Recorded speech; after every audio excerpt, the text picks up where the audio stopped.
Hello दोस्तों, स्वागत है आपका कॉमिक्स टाइम्स में। और आज हम शुरू कर रहे हैं काला पहाड़ का दूसरा भाग। पहले भाग में हमने यहाँ तक की कहानी कंप्लीट कर चुके हैं दोस्तों। चलिए शुरू करते हैं बिना समय गंवाए। तभी साहू चंद, जल्दी घर चलो, तुम्हारे दोनों बच्चे की हालत बहुत खराब है। और नहीं, इन्हें कुछ नहीं हो सकता, मेरे बच्चे को कुछ नहीं होगा। उठो मेरे बच्चों, आंखें खोलो। ठीक तभी, अरे मोनी बाबा, मोनी बाबा, बाबा मेरे बच्चे की रक्षा कीजिए। ओह मेरे बच्चे, माँ, मेरे बच्चे को होश आ गया, वे ठीक हो गए। ओह मेरे लाल हैं। अगले ही पल साहूचंद मोनी बाबा के चरणों पर गिरकर फूट फूट कर रो पड़ा।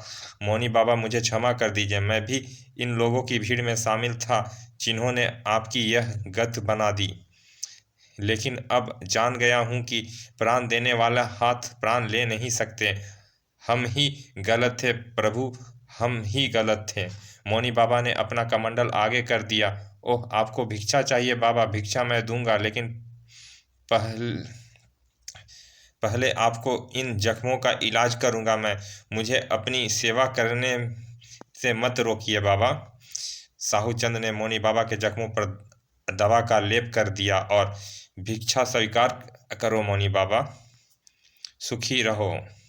आप बोलने लगे बाबा? हाँ, क्योंकि आज तुम्हारे घर से भिक्षा ग्रहण करते ही मेरा व्रत समाप्त हो गया। व्रत? कैसा व्रत?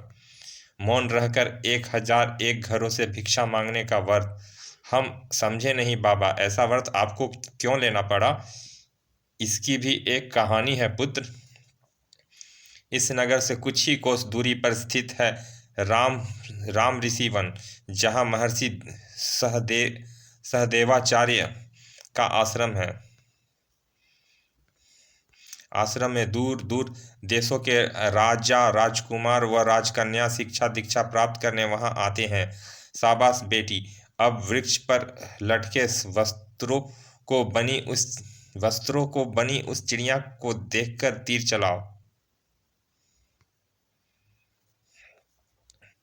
अन्य ऋषि मुनियां भी अन्य अन्य ऋषि मुनियों भी शिष्यों की शस्त्र विद्या सिखाने, शास्त्राचार्य इत्यादि में प्रवीण करने के लिए सहयोग करते। किंतु एक दिन राम ऋषि वन में एक भयंकर अग्नि राक्षस अग्नेय ना जाने कहां से आ गया। राम ऋषि वन में आते ही उसने उत्पात मचा दिया। हा हा हा हा। ओह मैं जला बचाओ। उफ, यह क्या अजीबो गरीब राक्षस है। इसके देह से अग्नि से जल रहे हैं। बचाओ, भागो, वरना यह सबको जला डालेगा।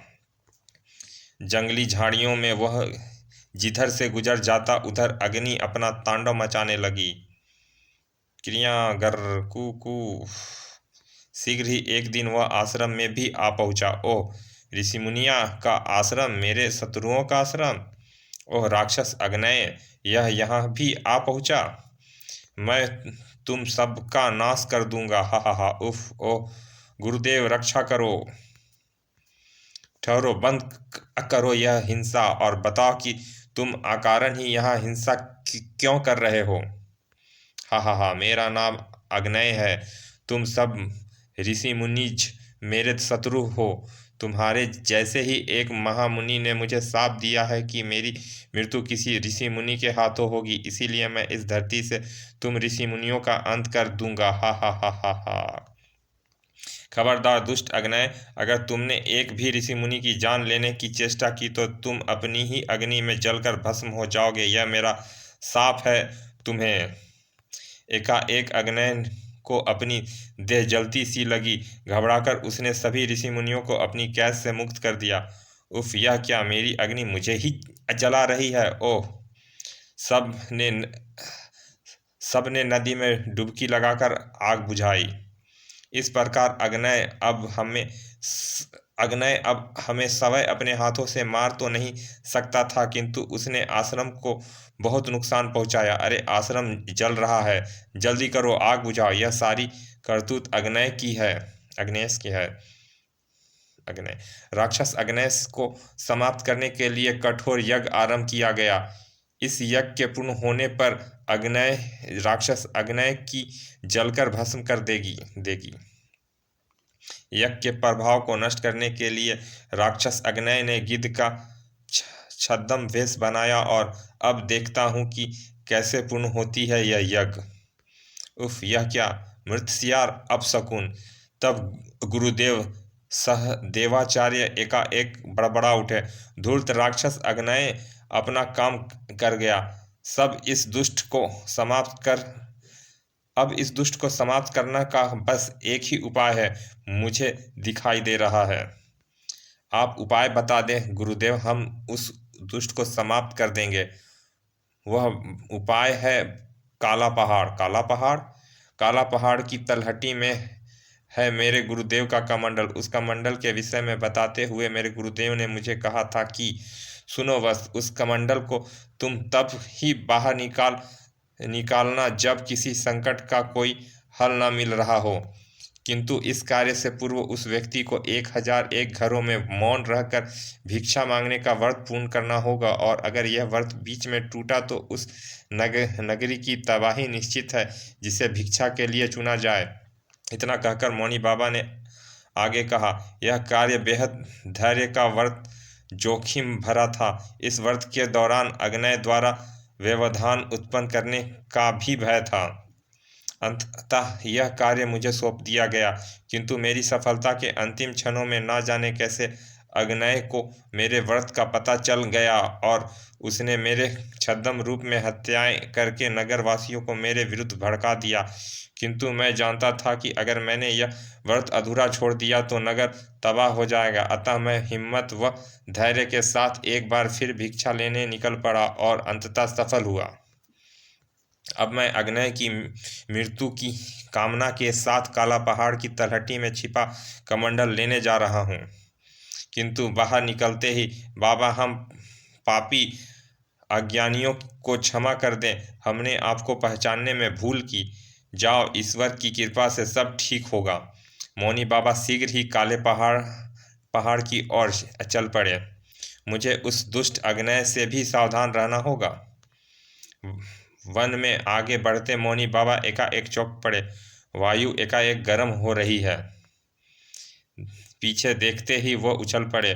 ओह राक्षस अग्नय, ऋषि के शाप के कारण मैं तुम्हें अपने हाथों से तो नहीं मार सकता, लेकिन इस जंगल को आग से भी तुम बच नहीं सकोगे। हा हा हा हा हा। ओह, मुझे इस जंगल से शीघ्र ही निकलना होगा।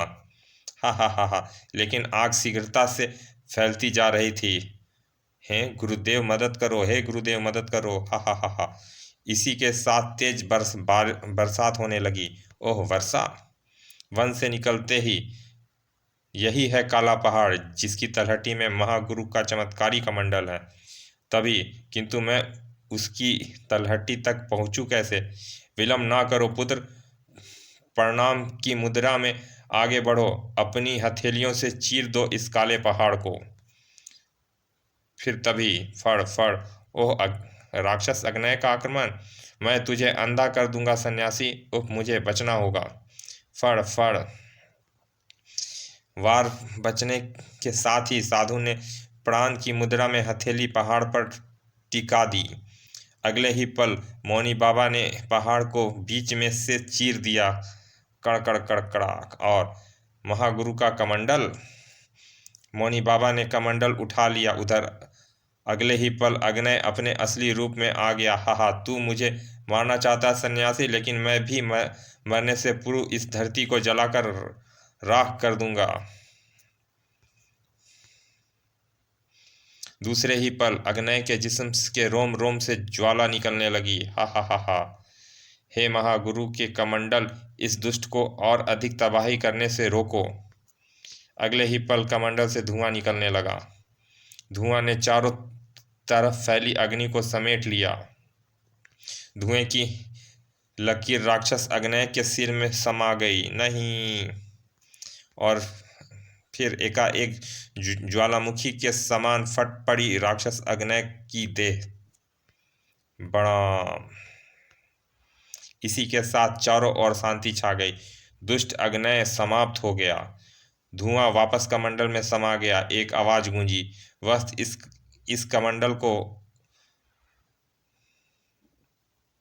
पथ स्थान रख दो। वस्त इस कमंडल को पथ स्थान रख दो। मौनी बाबा के कमंडल यथास्थान रख दिया। जय महागुरु। एक तेज आवाज के साथ काला पहाड़ पुनः अपने स्थान पर आपस में सट गए।